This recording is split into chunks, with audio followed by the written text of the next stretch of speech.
Assalamualaikum warahmatullahi wabarakatuh. Assalamualaikum. Pemirsa MC Podcast, hari ini kami mengundang tamu khusus. Beliau adalah Muhammad Iskandar Zulkarnain yang sehari-harinya adalah Sekretaris DPRD Kabupaten Pasir. Hari ini kenapa kami mengundang beliau? Pertama, bahwa ini ada masa peralihan, bahwa sebentar lagi DPRD Kabupaten Pasir akan mengakhiri masa tugasnya dan akan menyambut anggota dewan yang baru. Nah, tentu kita ingin minta berbagi informasi lah dari Pak Sekwan mengenai masa peralihan ini. Dan Pak Sekwan, kita langsung saja Pak Sekwan, kita bahwa sebentar lagi anggota dewan yang baru akan dilantik. Nah, sementara anggota dewan yang lama ini kan umurnya sisa berapa bulan. Nah, apa saja yang dikerjakan untuk menghabiskan ini? Anggota dewan yang periode 2019-2024. Apa saja yang dilakukan sekretariat dewan untuk menuntaskan pekerjaan ini? Baik, terima kasih. Assalamualaikum warahmatullahi wabarakatuh. Pertama terima kasih sudah diundang di podcast Kominfo Kabupaten Pasir. Terkait pertanyaan tadi, kami sampaikan bahwa DPRD periode 2019-2024 ini akan mengakhiri masa tugasnya, masa baktinya di tanggal 18 Agustus 2024. Tinggal hitungan bulan lah. Ya, hitungan bulan.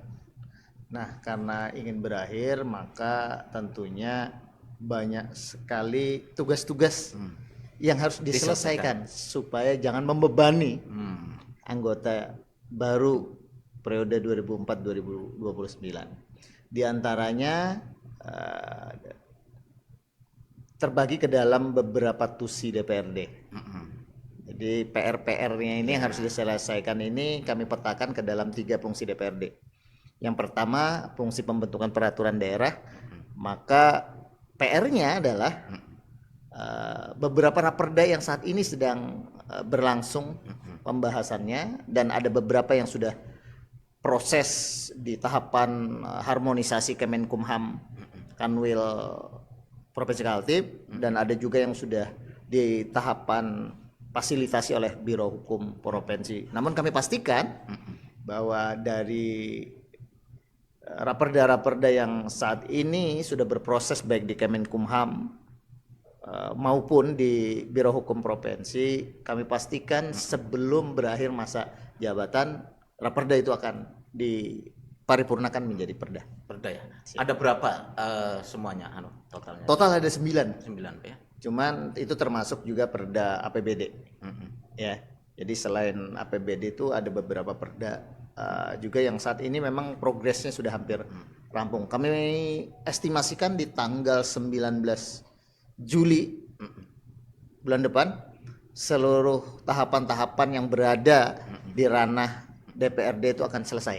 Akan selesai ya? Termasuk kemarin kegiatan FGD itu Pak ya? Forum diskusi itu. Ya. Itu dalam rangka untuk mempercepat itu ya. Betul sekali. Jadi apa yang di dalam FGD apa yang di ini Pak yang Jadi di sana? Kalau yang di FGD kemarin kaitannya dengan sebenarnya dengan naskah akademik itu. Naskah akademik. Iya, penyusunan naskah Tapi tidak semua perda ya. Dan perdanya tahun depan akan menjadi prioritas perda yang dibahas. Jadi kami di Sekretariat DPRD Kabupaten Pasir mungkin agak ada hal yang berbeda ya. Jadi saat ini tahapan-tahapan raperda itu kami pastikan akan diawali dari proses penyusunan kajian dulu. Jadi kami melihat di proses penyusunan kajian itu melihat apakah itu benar kewenangan kabupaten. Itu dulu. Sehingga bisa diteruskan menjadi naskah akademik gitu. Jadi kalau seandainya bukan menjadi kewenangan kabupaten, maka kami akan hentikan sampai di kajian saja. Sampai di kajian? Iya, tapi kalau itu menjadi kewenangan kabupaten, kemudian tingkat urgensinya juga tinggi, maka akan kami lanjutkan dengan penyusunan naskah akademik. Yang kemarin hasilnya? Nah, yang kemarin itu naskah akademik, ada 4 naskah akademik yang tahun depan akan kita dorong menjadi rancangan peraturan daerah. Jadi ya itu oleh-oleh untuk dewan baru nanti. Dewan baru ya. Siap. Tapi berarti pembahasannya selesai sudah ya di dewan ya, yang lama. Proses naskahnya sudah selesai di dewan yang lama. Jadi memang itu sudah masuk tahapan itu Pak ya. Siap. Tapi yakin Pak ya sudah pokoknya dewan yang lama ini selesai dengan lega gitu ya. Iya, kami harapkan happy ending selesainya. dan proses transisinya bisa sebaik mungkin. Ya, jadi tidak menyisakan PR-PR yang begitu berat kepada anggota dewan yang baru. Dan perlu diketahui bahwa dari 30 anggota dewan lama ini yang masih bertahan itu 13 orang. 13 orang, berarti hampir kurang lebih separuh lah ya. Ya, kurang dari separuh. Kurang dari separuh. Karena yang baru ada 17. 17. Ya. Jadi Pak Sekwan sudah dipastikan pokoknya dewan yang lama itu sudah melenggang dengan tenang, semua PR sudah. Tapi ada apakah kesulitannya selama ini mengejar ini? Kesulitan Ya, kesulitannya keterbatasan waktu. Biasanya kan sebuah raperda ini kita selesaikan dalam kurun waktu 1 tahun. Tapi karena keterbatasan waktu, dia harus berganti di pertengahan Agustus nanti, maka kami harus kejar itu supaya bisa diselesaikan sebelum mereka mengakhiri masa jabatan. Kenapa? Karena sekali lagi kalau dilimpahkan kepada anggota dewan yang baru, tidak serta-merta begitu dilantik itu mereka bisa menjalankan tugasnya. Kenapa? Karena ada beberapa tahapan panjang. Setelah dilantik itu kemudian akan dilanjutkan dengan pemilihan pimpinan sementara. Selesai pimpinan sementara nanti akan memimpin untuk pembentukan praksi-praksi. Jadi dinamika penyusunan pembentukan praksi itu kan luar biasa nanti. Luar biasa. Jadi Pak, yang Pak Sekwan itu mensiasatinya gimana dengan adanya kesulitan-kesulitan itu dengan waktu yang sangat terbatas. Nah, jadi pasca pengumuman oleh KPU, ya, jadi kami sudah bisa mengestimasi jumlah praksi. Ya, minimal itu 4 praksi, maksimal itu 5 praksi.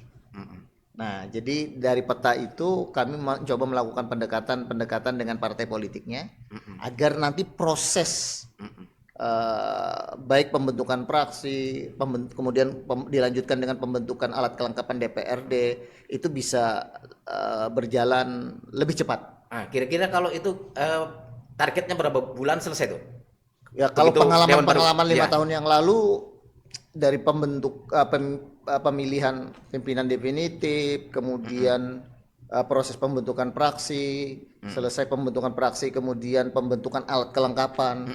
Alat kelengkapan tuh ada 5. Ada komisi, ada Bapemperda, ada Banggar, ada BK, dan ada Banmus. Itu alat kelengkapan. Ya, selain BK, seluruh 4 alat kelengkapan yang lain tadi itu pasti diwakili oleh semua praksi yang ada, kecuali BK ya.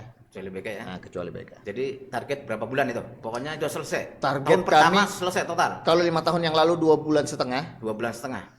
5 tahun yang lalu? Ya. Ya, kami mestinya nggak boleh lebih dari 2 bulan. 2 bulan, berarti 3 bulan pertama sudah mulai bekerja. Betul. Nah, itulah yang kami kami persiapkan untuk waktunya bisa simultan.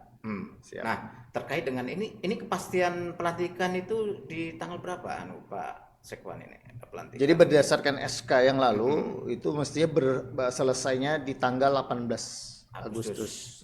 Namun sesuai ketentuan karena 18 Agustus bertepatan dengan hari libur, maka hari berikutnya di tanggal 19 Agustus di hari Senin. Jadi, Insya Allah. apa saja nih untuk mempersiapkan ini proses sebentar lagi mau pelantikan ini? Ya. Berarti kan hitungannya ini kan pekerjaannya double nih. Siap. Menyelesaikan yang kemarin, kemudian siap menyambut yang baru. Betul sekali. Ya, jadi kalau tadi saya udah jelaskan yang bagaimana menghantarkan yang lama agar pekerjaannya bisa selesai. Kemudian di waktu yang sama kami juga harus mempersiapkan yang baru. Ya, di beberapa persiapan yang sudah kami lakukan untuk persiapan yang baru ini adalah kami mengundang mereka dalam bentuk silaturahmi. Nah, pertanyaan saya itu inisiatif Sekwan atau memang gimana itu ceritanya? Ya, inisiatif Sekwan. Inisiatif Sekretariat DPRD mengundang mereka karena kalau kemudian kami harus menunggu mereka dilantik, kemudian berkonsolidasi, maka konsepnya adalah learning by doing. Kalau learn-nya benar, do-nya benar. Tapi kalau learn-nya salah, do-nya pasti salah. Nah, itulah kenapa kami mengundang mereka. Jadi beberapa waktu yang lalu kami sudah undang mereka dalam suasana silaturahmi. Cuman kami bingkai silaturahmi tadi dengan memberikan penjelasan terkait hak keuangan DPRD, tugas-tugas DPRD, struktur struktur DPRD dari ketua, alat kelengkapan dan sebagainya, apa saja tugas-tugas alat kelengkapan tadi, itu sudah kami jelaskan pada saat silaturahmi. Itu 17 orang datang semua? Datang. Harapan kami, mereka yang baru-baru tadi, begitu sudah dilantik, sudah punya pemahaman yang cukup. Ya, betul. Ya, sehingga speednya bisa sama dengan incumbent yang periode kedua maupun periode ketiga, sama speednya. Jadi jasa konsultasi gratis lah, bukan? Kurang lebih seperti itu lah. Jadi gambaran secara umum apa saja secara yang sudah dilakukan selain silaturahmi kepada mereka? Ya, yang kami sampaikan dengan mereka, yang paling menarik itu hak keuangannya. Hak keuangan. Mungkin bisa dijelaskan itu. Berdasarkan regulasi. Jadi kami sampaikan bahwa nanti akan terbagi menjadi 2, pimpinan dan anggota DPRD. Kalau pimpinan itu terdiri dari ketua dan 2 wakil ketua. Nah, kemudian selebihnya yang 27 itu adalah anggota DPRD. Kalau untuk pimpinan dan anggota DPRD, hak keuangannya berbeda. Perbedaannya diantaranya kalau pimpinan dalam hal pemerintah daerah dapat memfasilitasi rumah, maka pimpinan DPRD tidak mendapatkan tunjangan perumahan. Nah, karena kita pemerintah daerah mampu menyiapkan rumah, maka 3 orang pimpinan tadi tidak berhak mendapatkan tunjangan perumahan. Sebaliknya anggota dewan yang lain kita berikan tunjangan perumahan. Kemudian dalam hal pemerintah daerah dapat menyiapkan mobilitas bagi pimpinan DPRD, maka dia tidak dapat tunjangan transportasi. Dan sebaliknya bagi anggota dewan yang tidak kita siapkan mobilitas, mobil dinas, itu kita berikan tunjangan transportasi. Kemudian yang lain, bagi pimpinan yang menempati rumah jabatan, mereka berhak atas belanja rumah tangga pimpinan. Ya, yang besarannya kami dasarkan pada kajian yang sudah dibuat oleh perguruan tinggi. Betul. Jadi ini kayak semacam pengantar kuliah umum ya untuk para mahasiswa seperti baru lah. Baik, Pak Sekman, kita kan melihat ini, kalau melihat fungsi daripada sekretariat dewan ya Pak, karena orang melihat bahwa jabatan sekman ini ada sedikit politisnya itu loh. Siap. Karena dia harus di satu sisi melayani eksekutif ya kan, di satu sisi juga harus melayani orang-orang politis yang mungkin bengal-bengal. Gimana gini Pak Sekwan? Nah, itulah yang mungkin penting menjadi dasar bagi saya sebagai sekwan dan rekan-rekan yang mungkin nanti akan menjadi sekwan atau saat ini sudah menjadi sekwan, bahwa poin pentingnya adalah memahami tugas fungsi sekretaris DPRD. Nah, di dalam regulasi itu disebutkan bahwa sekretaris DPRD secara teknis operasional itu bertanggung jawab kepada pimpinan DPRD. Kemudian yang kedua, secara teknis administratif dia bertanggung jawab kepada kepala daerah melalui sekda. Jadi bosnya ini secara sederhana bosnya ini dua. Itu poin pentingnya. Kemudian jangan pernah mendasarkan dalam melaksanakan tugas itu bahwa kita seorang sekwan. Tidak serta-merta jabatan sekwan itu melekat terus-menerus, enggak. Ada saatnya sekwan itu berposisi sebagai sekretaris banggar, badan anggaran. Ada kalanya dia berposisi sebagai sekretaris badan musyawarah. Ada kalanya dia berposisi sebagai sekretaris Bapemperda, badan pembentukan peraturan daerah. Jadi ada 3 jabatan tambahan lain. Multi talent itu. Ya. Nah, itu yang berbeda. Dan itu juga yang seringkali mungkin kami lupakan sebagai sekwan. Bahwa 3 jabatan tadi diberikan di 3 alat kelengkapan dewan tadi. Itu sebenarnya regulasi menginginkan bahwa setiap keputusan politik yang dihasilkan oleh alat kelengkapan tadi, baik keputusan yang dihasilkan oleh badan anggaran, baik keputusan yang dihasilkan oleh Bapemperda, atau yang dihasilkan oleh badan musyawarah DPRD, itu dipastikan harus sesuai dan dijaga agar sesuai dengan alur birokrasi yang benar. Maka itulah tugas sekretaris di sana menjaganya. Itu baru satu fungsi ya? Ya. Yang lainnya? Jadi kalau kemudian seorang sekwan mampu menjaga tugas-tugasnya sebagai sekretaris alat kelengkapan tadi, maka dipastikan bahwa ini akan berdampak terhadap kinerja DPRD. Jadi saya selalu sering bilang di momen-momen kumpul rapat, apel pagi dan sebagainya, saya bilang ke rekan-rekan bahwa berkinerja tidaknya DPRD itu ada andil sekretariat DPRD di dalamnya. Apalagi ini kan dewannya hampir 17 baru kan, Iya. mereka perlu penyusuan, kemudian perlu juga wawasan bagaimana. Nah ini tugas Sekwan yang sangat berat sekali. Ya, betul. Jadi Pak Sekwan, kita tahu bahwa Sekwan ini kan tadi sudah melayani dua pihak ya. Siap. Apa yang perlu ditekankan kepada bawahan-bawahan Pak Sekwan ini kan, supaya fungsi-fungsi itu bisa, Sekwan itu bisa jalan, sekretariat dewan. Ya, jadi hari ini saya selalu bilang dengan rekan-rekan bahwa jangan pernah berhenti untuk berinovasi. Karena inovasi itu adalah gerbang menuju perubahan. Betul. Jadi kalau kita nggak pernah mau berinovasi, jangan pernah bermimpi perubahan itu terwujud. Nah, oleh karena itu saya selalu sampaikan ke kawan-kawan, ini gejala-gejala warisan-warisan lama itu yang selalu terwariskan dari periode ke periode itu adalah kekeliruan memaknai kata layanan dan kata fasilitasi. Jadi saya selalu bilang baik dengan jajaran staf maupun dengan Bapak Ibu anggota DPRD bahwa regulasi menyebutkan kata layanan itu hanya berlaku untuk urusan administrasi. Iya. Jadi kalau Bapak Ibu komplain ya karena kepuasan atau ketidakpuasan, itu kembalinya ke kata layanan.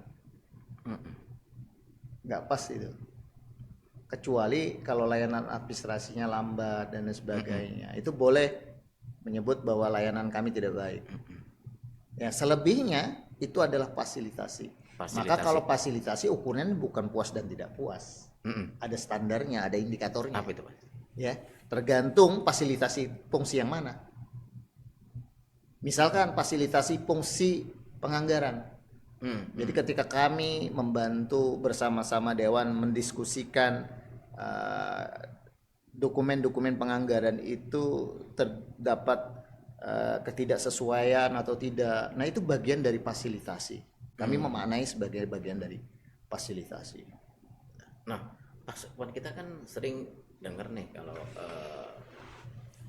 biasanya anggota dewan lama lah, kalau merasa mungkin lama itu, mungkin dia ada sebelum Pak Zul jadi Sekwan, itu biasanya kan pasti ada sifat-sifat apa ya yang kadang kalau kayak nabrak-nabrak gitu. Kemudian sekarang sudah dibereskan, makanya kemarin kalau dasar Sekwan kan sekretariat dewan kan bagus penilaian ininya kan, tidak ada temuan atau apa. Mungkin bisa dijelaskan itu, Pak. Ya, mungkin berada di posisi ini, berada di posisi hari ini bagian dari proses perjalanan panjang. Gitu ya. Jadi bersama rekan-rekan keluarga besar sekretariat itu kita mengawali bukan tiba-tiba. Sudah dari 4 tahun yang lalu kita mencoba pelan-pelan.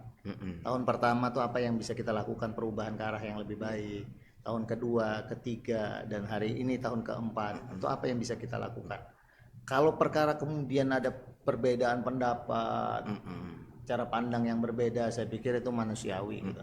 Tapi semuanya kembalikan kepada aturan. Itu.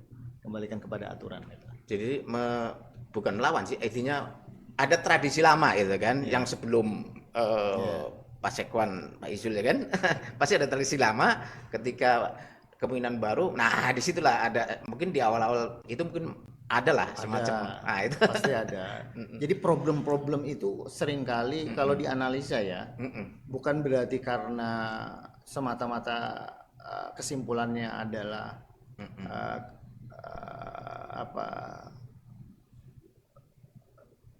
keras kepala, bukan. Mungkin ada informasi yang nggak sampai. sampai. Ada penjelasan yang nggak sampai. Nah, kami memilih jalan untuk menyampaikan pesan-pesan itu, penjelasan-penjelasan itu, sehingga bisa merubah cara pandang. Mm-mm. Nah, itu yang kami lakukan.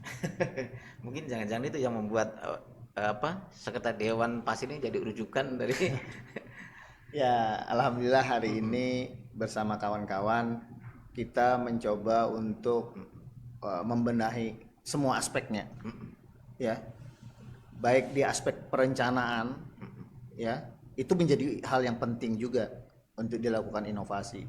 Jadi apalagi pasca perubahan Permendagri 13 ke Permendagri 90 tentang klasifikasi, kodifikasi dan nomenklatur kegiatan, itu kan ruh untuk mendorong perangkat daerah itu lebih berkinerja sangat terlihat lagi. Terlihat banget sejak perpindahan Permendagri 13 ke Permendagri 90 itu. Nah, langkah-langkah itu yang kami lakukan adalah mencoba untuk memetakan dulu perubahan dari Permendagri 13 ke 90 itu. Nah, penggunaan subkegiatan ada pada Permendagri 90 tentang klasifikasi, kodifikasi dan nomenklatur kegiatan itu kami kelompokkan, kami klasifikasikan ke dalam 3 kelompok. Kelompok subkegiatan yang mensupport pada fungsi penganggaran, kelompok subkegiatan yang mensupport fungsi pembentukan peraturan daerah, legislasi, subkegiatan yang kelompok subkegiatan yang mensupport fungsi penganggaran. Jadi per kelompok itu sudah kami pisahkan. jadi tertib lah ya. Tertib. Jadi kinerjanya jelas, outputnya jelas, nanti ya indikator kinerjanya juga jelas.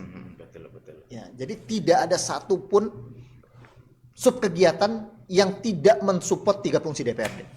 Mungkin pernah dikasih contoh pengalaman yang mungkin Contohnya, jadi di Permendagri 13 dulu ada kegiatan namanya fasilitasi tugas DPRD. Secara kalimat aja umum sekali ini. Fasilitasi tugas DPRD. Sementara tugas DPRD itu kan ada 3. Nah, pada akhirnya dulu kami pun sama sekretariat DPRD saya lihat. Begitu juga sekretariat DPRD yang lain, sampai hari ini ada juga yang memakai itu. Itu satu-satunya warisan dari Permendagri 13 yang diturunkan ke Permendagri 90. Jika kemudian tidak jeli melihat itu, maka kita akan terjebak, sekretariat DPRD akan terjebak menggunakan subkegiatan fasilitasi tugas DPRD itu untuk meletakkan semua kebutuhan DPRD di situ. Padahal ukuran keberhasilan sulit kita menetapkan karena terlalu general. Ya, mestinya ada suguhan subkegiatan di Permendagri 90 yang kita bisa kategorikan supporting terhadap fungsi ini. Penganggaran. Supporting fungsi pembentukan peraturan daerah, supporting fungsi pengawasan. Jadi 3 itu harus terpilah dengan baik, sehingga itu akan memudahkan kita untuk berkolaborasi antara rencana kerja sekretariat DPRD dengan rencana kerja DPRD. Jadi klub. Pantesan kemarin ada penghargaan untuk di bagian-bagian Bapak sebagai bentuk apresiasi ke mereka. Betul. Jadi tahun ini saya mencoba mengapresiasi sekedar memberikan penghargaan kepada rekan-rekan kerja saya ini atas dedikasinya, misalkan realisasi tertinggi, kemudian pelaporan tercepat. Hari ini alhamdulillah kami banyak perubahan. Ya, dari aspek keuangan kami sudah non tunai 100%. Non tunai 100% sudah. Jangan-jangan di Kaltim baru pas ya? Kayaknya seperti itu. Yang pilot project ya? Iya. Jadi itu juga memudahkan saya sebagai, apa keuntungannya? Keuntungannya memudahkan saya sebagai PA untuk mengoreksi ya? Iya. Karena dari rekening DPRD langsung ke rekening tujuannya. Jadi tidak cair. Iya, betul. Tidak dibayar secara cash. Secara cash. Dan itu lebih cepat ternyata. Lebih cepat. Dan yaitu kami memanfaatkan kerjasama dengan Bank Kaltimtara, ya. Kami pastikan di 2024 ke depan.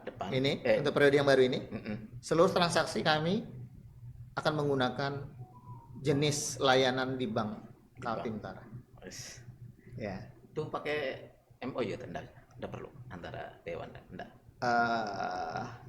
Ada MOU-nya kami, semacam kesepakatan kerja antara Bank Kaltimtara dengan Sekretariat DPRD. Khusus untuk anggota Dewan, itu kami menggunakan 2 rekening, 2 jenis rekening di Bank Kaltimtara. Yang pertama Simpeda, Simpeda ya, yang punya Bank Kaltimtara, itu khusus untuk gaji dan tunjangan.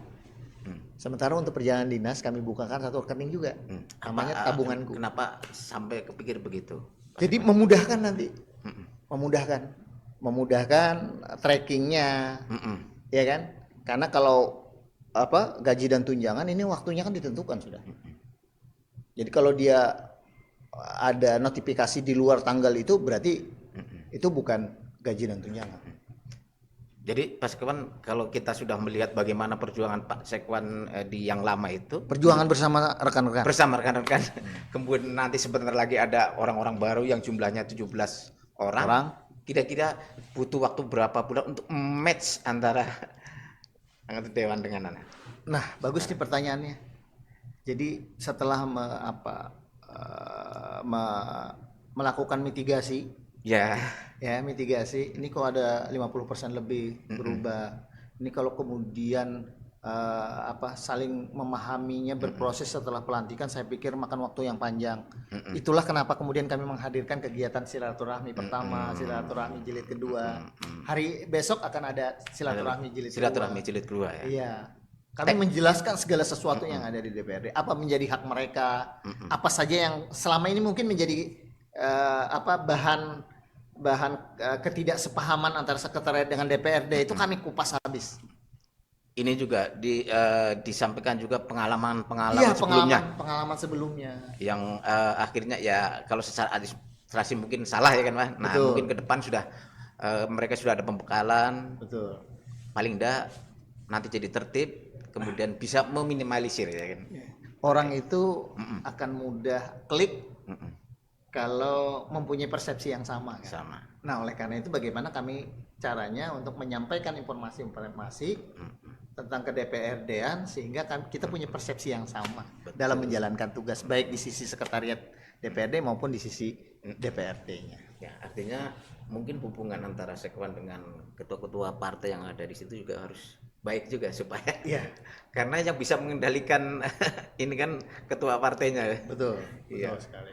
Baik, pemirsa MC Podcast, itu tadi luar biasa apa yang disampaikan Pak Sekwan, dan mudah-mudahan ini lancar pada saat pelantikan anggota yang baru. Dan terima kasih Pak Sekwan atas kehadirannya pada hari ini. Semoga apa yang disampaikan itu bisa menjadi referensi. Siap. Mungkin buat para sekwan-sekwan di Kalimantan Timur atau mungkin di daerah lain. Terima kasih Pak Sekwan atas kehadirannya. Boleh saya menyampaikan sekedar quote of the day. Oh ya, silakan. Ya, mudah-mudahan bisa menjadi penyemangat buat rekan-rekan sekretariat DPRD Kabupaten Pasir khususnya dan seluruh sekretariat DPRD Kalimantan Timur. Pesannya tidak perlu menjadi obor yang besar di tengah terangnya bulan purnama. Ini filosofis sekali nih. Cukup sekedar menjadi lentera kecil tapi di tengah gelapnya malam. Terima kasih. Assalamualaikum warahmatullahi wabarakatuh.